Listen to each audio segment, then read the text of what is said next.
Hello नमस्कार, मैं हूं नीरज कुमार। आप देख रहे हैं मोबाइल न्यूज 24। 17 लाख दर्शकों का फेवरेट न्यूज चैनल लगातार बिहार विधानसभा सर्वे कर रहा है और जिस प्रकार से विधानसभा चुनाव की दहलीज जो है वो शुरू हो गई है और जल्द ही सभी पार्टी अपने अपने गठबंधन में किसे कौन सी सीट मिल रही है उसकी घोषणा करने वाली है।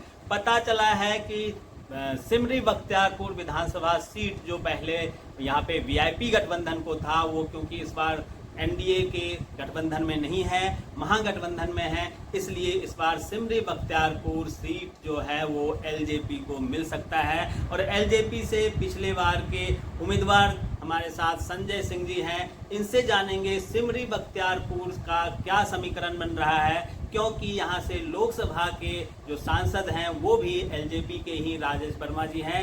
तो यहाँ ये सीट को दावेदारी करने को लेकर एलजेपी काफ़ी प्रखर है और प्रचार प्रमुख भी हैं संजय जी। तो संजय जी, आप बताएं, बख्तियारपुर सिमरी बख्तियारपुर सीट जो है इस पर किस प्रकार से आप लोगों की दावेदारी चल रही है, और अगर आपको ये सीट मिलती है तो आपकी दावेदारी जो है उम्मीदवारी वो कहाँ तक जाएगी?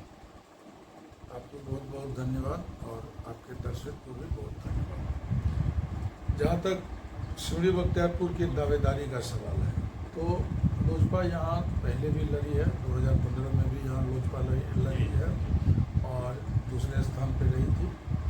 और सिमरी बख्तियारपुर लोजपा का जो है सो काफ़ी अच्छा सीट है और हम लोग इसी के मद्देनज़र जो है सो तैयारी भी यहाँ हम लोग की चल रही है। वैसे गठबंधन में कौन सीट किसको मिलेगा ये कहना जो है सो बड़ा मुश्किल है। जब हमारे शीर्ष नेतृत्व और शीर्ष नेता बैठेंगे तो ये फाइनल होगा कौन सीट जो है सो किसको मिलेगी। लोजपा पूरे 243 सीटों पर जो है सो तैयारी कर रही है। जो सीट मुझे मिलेगी, हमारी पार्टी को मिलेगी, वहाँ पर जो है सो हम लोग तो हैं ही, साथ ही साथ जो हमारे गठबंधन दल को भी मिलेगी, वहाँ भी हमारा संगठन काफ़ी मजबूत है। और हम लोग, चूँकि मैं पार्टी का प्रचार प्रसार प्रमुख भी हूँ, तो हम लोग पूरे बिहार में जो है सो एनडीए गठबंधन को काफ़ी अच्छे से जो है सो हम लोग आगे लेकर के चल रहे हैं। आपने देखा भी होगा कि अभी हमारे एनडीए गठबंधन के 5 प्रदेश अध्यक्ष जो है सो प्रत्येक जिला का जो है सो दौरा किए थे। अभी हाल फिलहाल में कल परसों भी सहरसा में एनडीए गठबंधन की मीटिंग हुई थी, जिसमें मैं भी, तो प्रधानमंत्री जी का जो 24 अप्रैल को मधुबनी में जो रैली है उसको लेकर के जो बैठक हुई थी उसमें मैं भी मौजूद था। तो हम लोग एनडीए एकजुट हैं और काफ़ी जो है सो सारी सीटों पर जो है सो हम बिल्कुल। अभी जब हम आ रहे थे और कई सारे डिस्ट्रिक्ट में घूमे भी हैं, तो दिल्ली से बिहार आने में तो टाइम का बचत हुआ ही है, करीब 13-14 घंटा में आप दिल्ली से पटना आ सकते हैं। वहीं पटना से सहरसा की दूरी भी जो है, सड़क में जो बदलाव हुआ है, सड़क की जो स्थिति सुधरी है, उस कारण यहाँ पे पटना से यहाँ आने में 4-4.5 घंटा में पटना से आप सहरसा भी आ सकते हैं। सड़क की व्यवस्था तो बन गई है। अब लोगों का जो बार बार हर कोई संतुष्ट नहीं होता, चाहे आप कितना भी विकास करते हैं, लेकिन सबसे बड़ी जरूरी जो है, यहाँ से पलायन बहुत होता है, यहाँ रोज़गार नहीं है। लोग यहाँ से अपनी नौकरी के तलाश में दिल्ली, पंजाब, हरियाणा, महाराष्ट्र, मुंबई इधर उधर जाते हैं। तो आप लोग जिस प्रकार से विकास को लेकर सड़कें बन रही है, रोजगार के लिए आप लोगों ने कुछ यहाँ की योजना के बारे में अपने शीर्ष नेतृत्व को बताया है कि ये जो क्षेत्र है यहाँ पे जैसे मक्का बहुत होता है, मछली बहुत ज़्यादा होता है, मखाना बहुत ज़्यादा होता है, वैसे मखाना बोर्ड की बात तो कही गई है। तो आपके क्षेत्र में क्या क्या हो, इसके लिए आपने ऊपर कुछ पहुँचाया है क्या?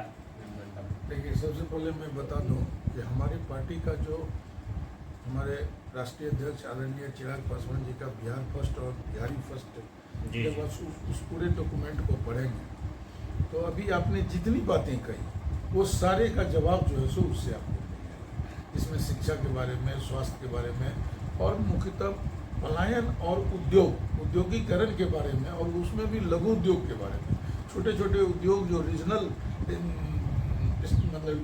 लेवल पे होते हैं, प्रमंडलीय लेवल पे होते हैं, ब्लॉक के स्तर पर होता है, उसका बहुत अच्छी तरह से जो है सो कहा गया। तो मैं आपको बता दे रहा हूँ कि हम लोग, जहाँ तक सिमरी बख्तियारपुर का बात है, तो सिमरी बख्तियारपुर का अधिकांश एरिया जो है बाढ़ से डूबा हुआ है। और जो वो पानी आता है तो वो स्टोरेज हो जाता है, जहाँ जहाँ गड्ढा होता है वहाँ स्टोरेज हो जाता है। तो उसमें मछली पालन का बहुत ज़्यादा यहाँ जो है सो स्कोप है। तो हम लोग इसकी चर्चा अपने शीर्ष नेतृत्व से की है मछली पालन के लिए। मखाना का खेती यहाँ अभी तो हाल फिलहाल में अगर आप घूम रहे होंगे तो देख रहे होंगे छोटे छोटे टुकड़ों में जो गड्ढे बना करके पहले जो है सो चढ़ उड़ में होता था मखाना, अब जो है सो उसको बजाते किसान जो है सो जैसे गेहूं और धान करते हैं उस तरह से मखाना का खेती जो है सो हो रहा है। तो मखाना के बारे में मक्का, अभी आपको बता देता हूँ कि मक्का जो है एक कट्ठा जो कि 1900 स्क्वायर फीट का कट्ठा होता है, यहाँ पर 5 से 6 मन के दर से जो है सो, मैंने 6 मन कहने का मतलब हो गया 200-250 क्विंटल जो है सो आपको जो है सो मक्का होता है। तो इसके लिए जो है सो काफ़ी, और हमारे राष्ट्रीय अध्यक्ष आदरणीय चिराग पासवान जी इसको लेकर के बहुत सतर्क भी हैं। अभी जो है सो मखाना का जो है सो के बारे में जो है सो एक बोर्ड बनाया गया, बजट में जो है सो आया है।